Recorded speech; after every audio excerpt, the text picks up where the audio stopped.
मेरी शादी 7 लड़कों से हो गई, शरीर में हट्टे कट्टे और मैं बिल्कुल दुबली पतली। उन सबको कैसे झेलती। जैसे ही सुहागरात का टाइम आया वे सातों बारी बारी से मेरे साथ सुहागरात मनाने लगे। उसके बाद जो हुआ उससे तो मेरी रूह कांप जाए आती है। दरअसल मैं एक ऐसे परिवार और समाज में पैदा हुई जहां पर घर के सभी भाइयों के सिर्फ एक ही दुल्हन होती थी। मेरी माँ भी, मेरे पापा और ताऊ जी और चाचा जी सभी की पत्नी थी। मैं 10 साल की थी और मुझसे बड़े मेरे 5 भाई थे। घर में शादी का माहौल था क्योंकि मेरे पांचों भाइयों की शादी थी। भाभी सिर्फ एक। उस समय मुझे इस सब की खबर नहीं थी। मैं बिल्कुल अनजान थी कि ऐसी भी कोई प्रथा होती है। मैं तो इस खुशी में झूम रही थी कि घर में मेरी पास भाभियां आएंगी। लेकिन इन भैया की शादी के बाद जब दुल्हन का गृह प्रवेश किया जा रहा था तो मेरे पांचों दूल्हे भाइयों के साथ केवल एक ही दुल्हन भी। सब लोग बहुत खुश थे कि घर में बहू आ गई है, पर मैं सिर्फ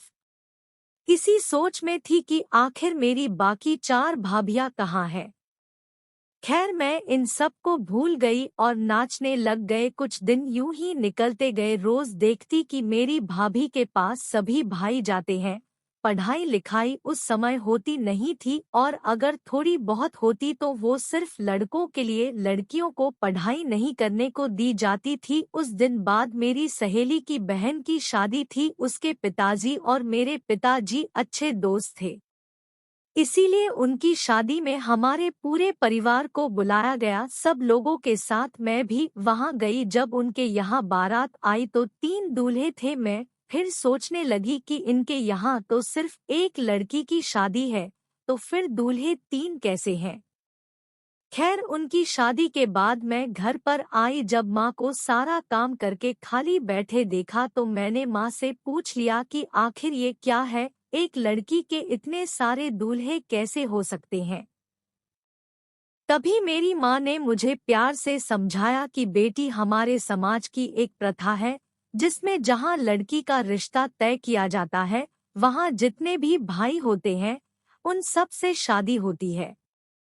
मैंने माँ से पूछा कि इतने सारे लड़कों को एक अकेली लड़की कैसे संभाल पाती है। तभी माँ ने कहा कि बेटा, आप जैसे भी हो ये सब तो करना ही पड़ता है। अब लड़की किस्मत पर निर्भर करता है कि उसके ससुराल में ज्यादा भाई न हो। मेरी ज्यादा कुछ समझ में नहीं आ रहा था तो मैं वहाँ से उठकर चली गई। कुछ दिन बाद जब मैं 18 साल की हुई तो मेरे घर पर मेरी शादी करने की बात चलने लगी। भाई और पापा ने मेरे लिए रिश्ता देखना शुरू कर दिया। मैं बिल्कुल भी खुश नहीं थी शादी करवाने के लिए, क्योंकि मेरा दिल इसीलिए घबरा रहा था कि पता नहीं कितने लड़कों से मेरी शादी होगी और उसके बाद मैं उन सबको कैसे संभाल लूंगी। लेकिन मेरी कहाँ चलने वाली थी, आखिर होना तो वही था जो घर के बड़े चाहते थे। खैर दूसरे दिन मैं अपनी माँ के साथ बैठी थी, तभी मेरे सबसे बड़े भैया आए और कहने लगे कि अंजू का रिश्ता तय कर दिया गया है।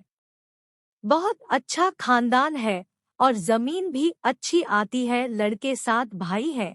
यह सुनते ही मेरे पैरों तले से जमीन खिसक गई। 7 लड़कों को मैं कैसे संभाल पाऊंगी, बस यही सोच मुझे खाए जा रही थी। मैं बार बार इस समाज को कोस रही थी कि आखिर यह प्रथा किसने और क्यों बनाई है। हम लड़कियों का ख्याल जरा भी नहीं है किसी को। मैंने कई प्रयास किए किसी भी तरह यह शादी न हो, लेकिन शायद किस्मत में भी यही लिखा हुआ था। मैंने अपनी माँ और भाभी से इस बारे में बात की, लेकिन उन्होंने भी मुझे बोल दिया कि तुम्हें अब इसे स्वीकार करना पड़ेगा। मेरी माँ कहने लगी कि मैं और तुम्हारी भाभी भी तो यह सब झेल रहे हैं। शुरू शुरू में तुम्हें तकलीफ होगी, लेकिन बाद में तुम अपने आप सहन करना सीख जाओगी। मैं दुखी मन से वहां से चली आई। अब जैसे जैसे शादी के दिन नजदीक आ रहे थे मैं गहरी चिंता में डूबी जा रही थी। आखिर वह दिन आ ही गया जिस दिन का हर लड़की को इंतजार रहता है, लेकिन इस दिन को मैं नहीं चाहती थी क्योंकि मैंने शुरू से ही किसी एक कि सपना देखा था, न कि साथ का। सब लोग अपने अपने काम में लगे हुए थे। कोई तैयार हो रहा था तो कोई बारात के स्वागत की तैयारी में। मुझे भी तैयार किया गया। रंग गोरा होने की वजह से मैं सबसे सुंदर थी। दुल्हन के जोड़े में भी मैं बहुत सुंदर दिख रही थी, लेकिन मुझे अपनी सुंदरता नहीं दिख रही थी। मुझे सिर्फ यह चिंता सताए जा रही थी कि आखिर कैसे होगा सब कुछ। फिर मेरी इसी सोच में डूबे मन को अचानक कुछ लड़कियों के सोच को बाहर निकाल दिया, जो कह रही थी कि बारात आ गई है। तभी बैंड बाजा के साथ बारात ने हमारे दरवाजे पर दस्तक दी। खाना पीना करने के बाद मुझे मंडप पर ले जाया गया। वहां 7 दूल्हे बैठे थे। मेरा कलेजा धक धक कर रहा था, लेकिन मैं अपनी मजबूरी के आगे कुछ नहीं कर सकती थी। तभी उन 7 ने बारी बारी से मेरी मांग में सिंदूर लगाया और एक बड़ा सा मंगलसूत्र एक साथ मेरे गले में पहनाया। फिर पेड़ों के लिए उन 7 के साफ है के साथ मेरा पल्लू बांधा और फेरे करवाए। हम 8 की शादी संपन्न हुई। मुझे अपने कमरे में ले जाया गया, जहां कुछ महिलाओं के साथ मेरी भाभी और माँ थी। उन्होंने मुझे कहा कि देखो बेटा, अब से उन 7 के साथ ही तुम्हारा संसार है।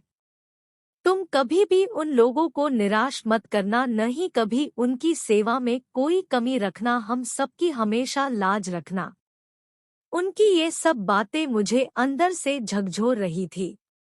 मैं चाह कर भी अपने ससुराल नहीं जाना चाहती थी, लेकिन मैं इस प्रथा की जंजीर में इस कदर जकड़ी हुई थी कि चाह कर भी अपने आप को आजाद नहीं करवा सकती थी।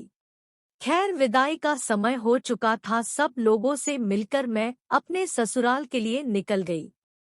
फिलहाल पहुंचते ही सब लोगों ने रस्में पूरी की और मुझे खाना खिलाया। इतनी सुंदर बहू पाकर मेरे सास ससुर बहुत खुश थे। जो लोग भी आए हुए थे सब लोग मेरे ही चर्चा कर रहे थे, लेकिन उन लोगों की तारीफों का मुझ पर कोई ऐसा असर नहीं पड़ा जो मेरी चिंता दूर कर दे। अब रात हो चुकी थी। फूलों से सजा और इत्र की खुशबू से भरे कमरे में मुझे ले जाया गया और मुझे गुंबद निकलवा कर वहां बैठा दिया। फिर कुछ देर बाद मेरे सबसे बड़े पति आए। उन्होंने मेरे साथ सुहागरात मनाई और चले गए।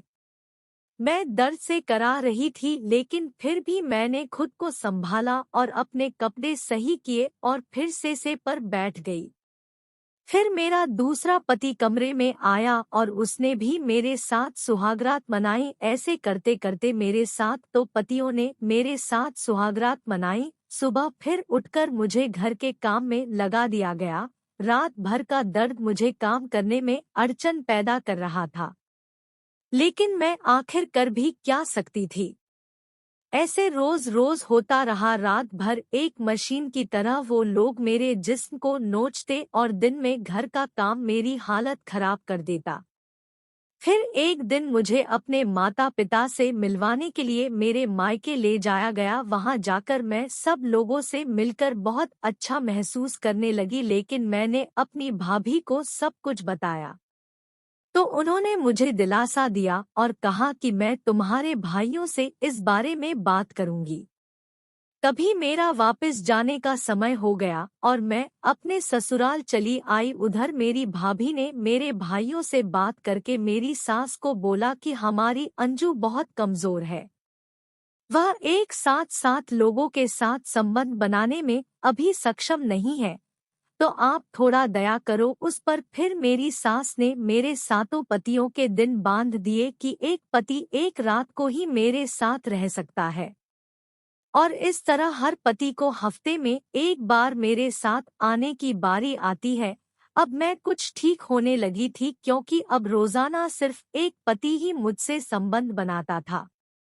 लेकिन मेरे सबसे छोटे पति बाकी सबसे अलग थे। वो मुझे समझते थे, मेरे मूड का भी ध्यान रखते थे और मेरी हर तकलीफ को समझते थे। जब कभी मेरी तबीयत ठीक न होती तो मेरा ख्याल रखते थे। मैं भी उनसे ज्यादा प्यार करती थी, क्योंकि सिर्फ वही थे जो मुझे अपनी मानते थे।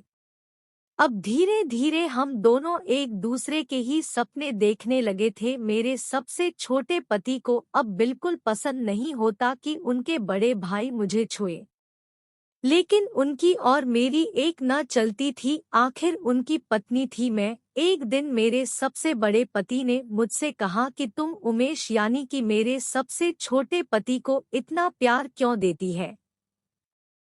आखिर हम भी तो तुम्हारे पति हैं, हमें तो तुम इस तरह से प्यार नहीं करती। मैं उन्हें कुछ नहीं बोल पाई। फिर उन्होंने गुस्से से मुझे पीटना शुरू कर दिया और बहुत दर्द भरा संबंध बनाया। मैं दर्द से कराहती रही, लेकिन उन्होंने मुझ पर बिल्कुल भी दया नहीं की। इस तरह से उनकी तरह मेरे बाकी पतियों को भी मेरा उमेश के साथ प्यार बिल्कुल भी नहीं भाता। वो भी मुझे मारपीट का शिकार बनाने लगते हैं। उमेश को यह सब बिल्कुल भी पसंद नहीं आ रहा था, लेकिन वो बेचारे करते भी क्या। एक दिन मेरे मायके से संदेश आया कि मेरा भतीजा हुआ है, तो मुझे वहां बुलाया गया है। मेरे सास ससुर ने मुझसे कहा कि कल तुम अपने मायके चली जाना, तो मैं उमेश छोड़ आएगा और 2 दिन बाद वापस ले आएगा। मैं खुश हुई, क्योंकि कम से कम 2 दिन तो मैं इन हैवानों से छुटकारा पाऊंगी। उस रात उमेश की बारी थी मेरे कमरे में आने की। रात होते ही उमेश मेरे कमरे में आए। मैं उन्हें देखकर कपड़े उतारने लगी, तभी उमेश ने मेरा हाथ पकड़ लिया और मुझे आराम से बैठाया। मुझे कुछ समझ नहीं आ रहा था। तभी उमेश कहने लगे कि देखो अंजू, मुझसे तुम्हारी यह तकलीफ देखी नहीं जाती है, और ऊपर से तुम्हें कोई और छुए मुझे बिल्कुल बर्दाश्त नहीं होता है। तभी मैंने कहा कि अब हम कर भी कह सकते हैं, और सच कहूँ तो मैं भी आपके साथ ही रहना चाहती हूँ, क्योंकि मैंने भी हमेशा से सिर्फ एक पति का ही सपना देखा है, और इस समाज की प्रथा ने मुझे अपने सपनों से अलग कर दिया। तभी उमेश ने मुझे कहा कि अब हम ऐसे नहीं रहेंगे। कल मैं तुम्हें तुम्हारे मायके छोड़ आऊंगा और वापस आकर घर से पैसे और गहने चुरा लूंगा। फिर 2 दिन बाद जब मैं तुम्हें लेने आऊंगा तो हम लोग वहां से कहीं दूर भाग जाएंगे, अपनी अलग दुनिया में। इन सबसे दूर। उमेश की इन बातों से मुझे बहुत सुकून मिला। अब मुझे एक उम्मीद जगी कि शायद अब मुझे ऐसे अत्याचार नहीं सहने पड़ेंगे। दूसरे दिन मैं अपने कपड़े डालकर पीहर के लिए उमेश के साथ निकल पड़ी। तभी उमेश के किसी दोस्त का एक्सीडेंट हो गया, तो उमेश को वहां जाना पड़ा। तभी उमेश ने मुझे मेरे मायके पर जाने वाली बस पर बैठा दिया और खुद अपने दोस्त के पास चले गए। तभी प्लान के मुताबिक हो रहा था। शाम का समय हुआ। मेरे ससुर के पास मेरे पिताजी का कॉल आया, तो उन्होंने कहा कि क्या हुआ जी, आपने आज अंजू को भेजा क्यों नहीं? तभी मेरे ससुर ने कहा कि ये क्या बात कर रहे हो, अंजू को तो सुबह ही बस में बैठा दिया गया था। फिर उमेश के आने के बाद मेरे ससुर ने उमेश से कहा कि अंजू अभी तक अपने घर नहीं पहुंची है, क्या तुमने उसे सही से बस में नहीं बैठाया था क्या कभी? उमेश ने कहा कि नहीं, मैं तो उसे अच्छी तरह बैठा कर आया था। अब उमेश भी बहुत घबरा गए कि आखिर अंजू गई कहाँ। मेरे मायके वाले भी आ गए थे। दूसरा दिन हो गया था, लेकिन अभी तक मेरे बारे में कोई भी खबर नहीं आई थी। सबसे ज्यादा उमेश दुखी थे कि आखिर में मैं गई कहाँ। 2 दिन बाद वह मेरे साथ अपनी दुनिया बसाने वाले थे, लेकिन उससे पहले ही यह घटना हो गई थी। मेरी कोई खबर न लगने पर सब लोगों ने पुलिस को खबर करने की सोची और थाने में जाकर रिपोर्ट दर्ज करवा दी। पुलिस अपनी छानबीन में लग गई। तभी अंजू की लाश उन्हें सड़क के किनारे पर मिली। पत्थर से वार किया हुआ था, जिसकी वजह से अंजू की पूरी बॉडी कुचली हुई थी। सब लोगों ने अंजू की बॉडी उसके कपड़ों और हाथ पर बने टैटू से पहचान ली और अंतिम संस्कार कर दिया गया। अब सवाल था कि आखिर अंजू को मारा किसने। जब अंजू गई थी तो उसके गले में कई तरह के गहने पहने हुए थे जो लाश पर नहीं मिले। सब लोगों ने इसे लूटकर मारने का इरादा समझा। उस दिन तक तो पुलिस ने छानबीन की लेकिन अपराधी नहीं मिला। फिर बाद में इस घटना को भुला दिया गया। सब लोग भी भूल चुके थे लेकिन अंजू को बुलाना उमेश के लिए बहुत मुश्किल था। वह अंजू की याद में दिन रात रहता। एक रात उमेश अपने कमरे में सो रहा था, तभी उसे खट खट की आवाज सुनी। उमेश ने अपने कमरे का दरवाजा खोला और घर की पिछली तरफ गया जहां पर से आवाज आ रही थी। फिर उसने देखा कि अंजू के ससुर जमीन को खोदकर कुछ निकाल रहे थे। फिर उन्होंने जमीन से एक लाल रंग की पोटली निकाली और उसमें से कुछ गहने निकाले। मैं देखकर चकरा गया जब मैंने देखा कि वो वही गहने थे जो उस दिन अंजू पहनकर घर से गई थी। उमेश को सारा माजरा समझ में आ गया था लेकिन वह ये सोचकर दुखी भी हो रहा था कि उसके पिताजी ऐसा कैसे कर सकते हैं। उमेश ने दूसरे दिन पुलिस को बुलवाया और सारी बातें कह डाली।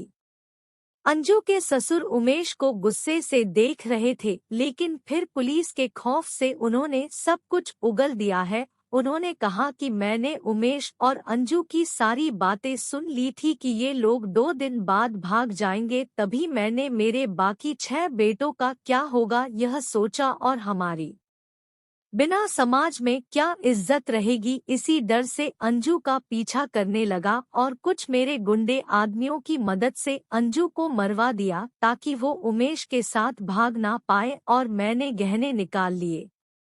लोगों को लूटपाट का मामला लगे और हमारे गहने भी बच गए। पुलिस अब अंजू के ससुर को गिरफ्तार कर चुकी थी। उमेश की आंखों से आंसू नहीं रुक रहे थे। यह कैसी प्रथा है जिसकी वजह से लड़कियों को इतनी तकलीफ झेलनी पड़ती है, और अगर वह खुलकर जीना चाहे तो उन्हें जान से मार दिया जाता है। उमेश अब अपनी पूरी जिंदगी अंजू की यादों को समर्पित कर चुका था। तो भाइयों और बहनों, अगर मेरी आज की कहानी आपको पसंद आई हो तो वीडियो को लाइक जरूर कीजिएगा और शेयर कीजिएगा, साथ में कमेंट भी कर दीजिएगा। और हाँ, सबसे जरूरी बात, अगर आपने अभी तक मेरे चैनल को सब्सक्राइब नहीं किया है तो प्लीज शुरू कर दे। तो भाइयों और बहनों, मिलते हैं अगले वीडियो में एक और दिलचस्प कहानी के साथ। तब तक के लिए नमस्कार, धन्यवाद भाइयों और बहनों। साथ ही साथ आपके राइट साइड में जो बेल आइकन है उसको दबा दीजिएगा ताकि आपको मेरे सारे वीडियो सबसे पहले मिले। तो दोस्तों, मिलते हैं।